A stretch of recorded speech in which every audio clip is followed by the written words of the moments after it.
So the injury that I chose today is the shoulder impingement syndrome. So 3 bony landmarks of shoulder impingement syndrome are the acromion. So if you run, there's a little bump at the very top of the shoulder. That's the acromion clavicular joint. And if you push a little past it, there's the acromion. You can actually feel the acromion right over the top of the shoulder. Then the next bony landmark is the clavicle.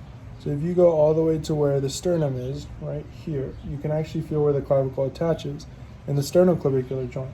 And you run your finger all the way across the clavicle, or the collarbone as it's also known, all the way across here.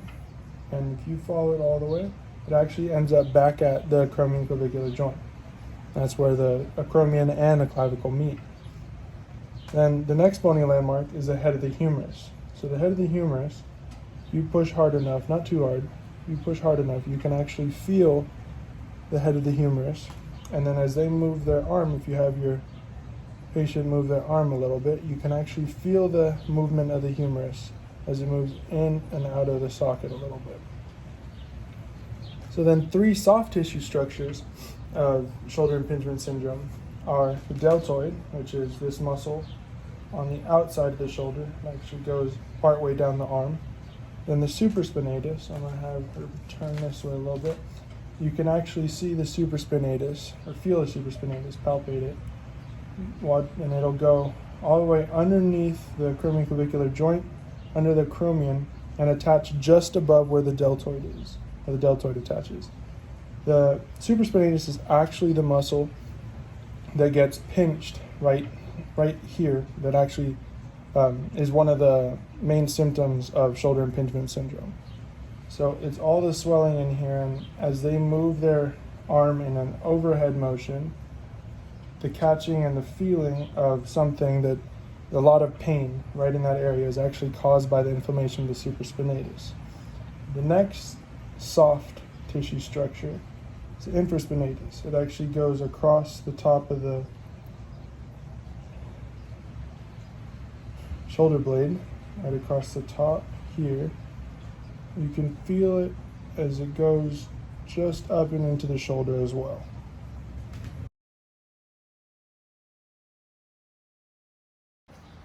So as far as treatment goes, the first example of treatment is bracing. Bracing helps immobilize the shoulder so that when moving, there's very little movement in the shoulder and pain basically goes away. This particular brace helps the shoulder with reduced overhead motion, helping it stabilize the shoulder so that when movement occurs, there is little to no pain while doing any other movements that may require overhead movement or overhead motion of the shoulder. As far as the second example of treatment goes, rest and ice are very important ways of rehabilitating the shoulder. Icing the shoulder helps reduce the inflammation of the tendon in the shoulder during shoulder impingement syndrome. Resting the shoulder helps very much with letting the shoulder tendons rehabilitate and reduce the pain going through the shoulder.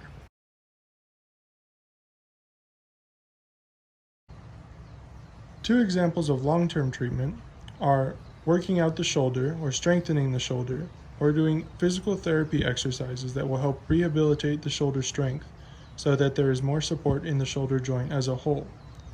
The second form of long-term treatment is surgery.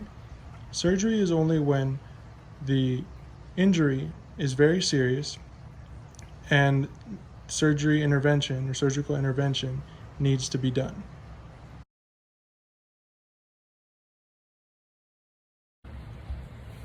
So 3 bony landmarks. The first location is the elbow. So on this one, the first location we're going to find is the olecranon process. So if you have your patient hold their arm up here, you can actually go through and you can find the very tip of the elbow, which is considered the olecranon process.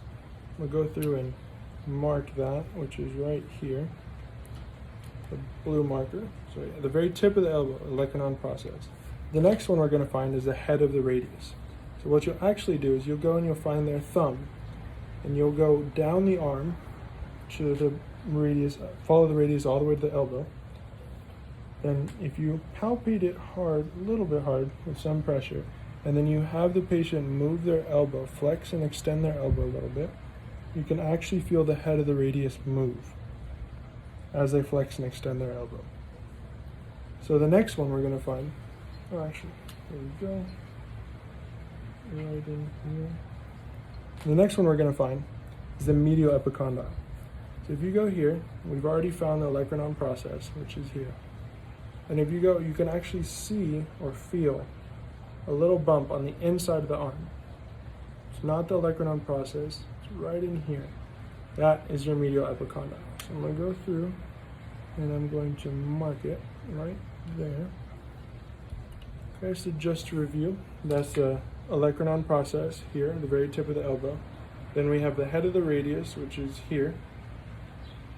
And then also the medial epicondyle right here, this bump right next to the olecranon process. And that is the 3 bony landmarks of the elbow. So 3 other locations at the second location, which is the wrist, include the radiostyloid process, head of the ulna, and the radiocarpal joint. So the first one is the radiostyloid process. So if you go in here, you can actually feel right where the radius is. Again, the radius is on the thumb side of the arm. Radiostyloid process is right here. There's a bony prominence right in this area. If you run your finger just over it, you can feel, it feels like a little ball sticking off the edge of the radius. So in that area, that is considered the radiostyloid process. So I'll go and mark that right here. Then the next one we're going to go over is the head of the ulna. So if we remember, the head of the radius is in the elbow, so it's in the elbow. And for the ulna, instead of being in the elbow, it's actually at the wrist.